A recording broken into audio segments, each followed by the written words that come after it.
Hello guys, welcome to another video from the EAATA channel. My name is Caio and today I want to talk to you about something that probably you have heard lately, but it may seem so futuristic, so far away from our reality. The new vehicle cybersecurity measures. They sound familiar to you, right? But I assure you that I'm going to talk to you about things that I already live with. But before we start, remember we release a new video every week, so to be up to date, subscribe to our channel and hit the bell.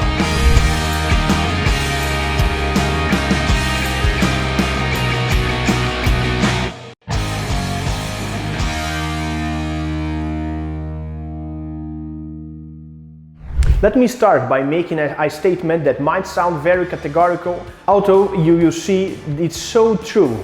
The new cybersecurity measures are important to all of you. Although someone will be thinking, there are many other viewers, technicians and workshops from different countries watching this video. You must be thinking to them, and you must be wrong? Well, no. The new standards affects everyone who wants to work doing any job that require connecting to a car. Hey, I don't work with brand new vehicles. My clients don't have such modern cars. I know that there are many professionals in your situation, but think about any newly sold vehicles that will end in your workshop. So you probably want to be ready for it. I'm right? And think about another thing. If you prepare now, you can attract new customers, owners of the modern vehicles, that do not come to you right now. Well, so you would know. If you use any kind of tool that connects to the vehicle through the OBD socket, you will have to prepare yourself to be able to offer the same services that you currently provide. But don't worry, I will tell you everything and you will see that it's not a problem at all. In a short time, you will be ready to service any vehicle, even the most modern ones. But before I show you how to work with the cars that come with the level of security, I want to let you know why this technology exists. Cybersecurity automotive business is born from two new elements that have emerged in the recent years. The first is that all new vehicles are equipped and offer new features and functions that the owners are delighted to have and use. Unfortunately, these features are opening doors to the second element. And the second element is a crime.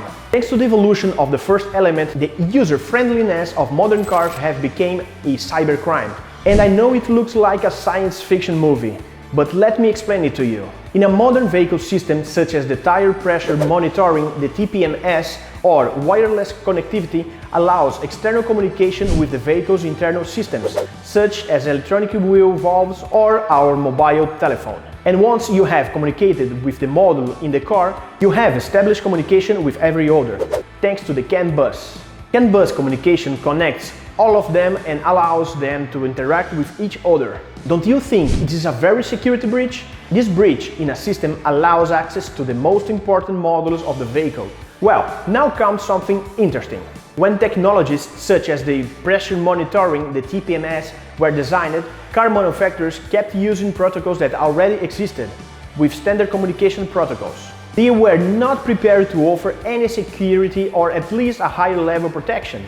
You can check it yourself. Try to read the IDs of valves of any vehicle parked on the street with the TPMS equipment. You can do it. We can understand the original designers of the protocols. They just want to pass simple information between the units on the car, and in the most cases, this procedure don't require security. But the problem is that someone decided to install it in a vehicle, and CAN bus connects all those modules. With the multimedia system and the Bluetooth protocols, something similar happens, saving distances. Okay, Caio, I understand. But what does this have to do with me, with my workshop and with my diagnostic equipment? Well, with the OBD port, the same thing happens, and you know better than I do that today car's owner who doesn't have a code reader that connects to the OBD is because he doesn't want to. And just as they have access to the code readers, they have access to the equipment with the other functions. And not only the owners, who in the end won't want to attack their vehicles. But many other people today have access to tools with very diverse functions. And now we came to the point of most significant importance.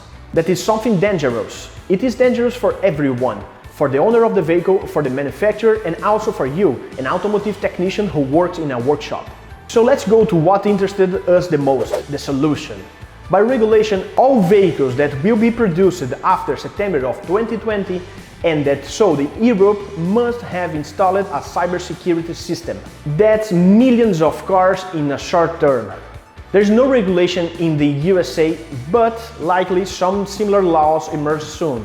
And cybersecurity system is understood as a system that serves as a wall between the public access and the heart of the system, which we call the private network. And what is that wall? What changed in the car? Their characteristics depends on the manufacturer. Some have implemented a physical unit and others have implemented a special code in the software. But basically everything acts as a firewall. I will give you a practical example. You probably know or have already heard the case of the FCA group with the SGW. We will talk about the solution here.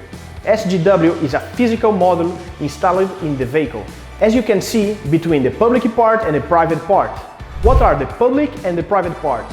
The public part is composed of the multimedia system plus the OBD port, and the private part is considered safe, corresponds to the operating systems of the vehicle. The physical unit, the SGW, is an electric control unit. We can find it in various parts depending on the vehicle, behind the multimedia unit or next to the pedals. In each module we find it in one place. And what does it do? It prevents you from doing any type of reading by OBD with your diagnostic kit. And as we told you, it's not the thing of the future. The FCA group installs it in their new vehicles. Approximately since 2018, you are going to find it in the new Fiat 500, the Jeep Renegade, Alfa Giulia, etc. This SGW unit blocks OBD port functions from being bidirectional. It blocks all functions that would allow our device to make some changes in the vehicle. For example, clearing of the DTC's maintenance reset, a prime machine of a new part, or configuring the four-wheel drive vehicle for testing on the roller bench. It only allows passive reading. The vehicle in an unidirectional way shows us the data, such as fault codes and the reading of the real values. And that is the best explanation of what the cybersecurity measures in a cars are and how manufacturers have implemented it.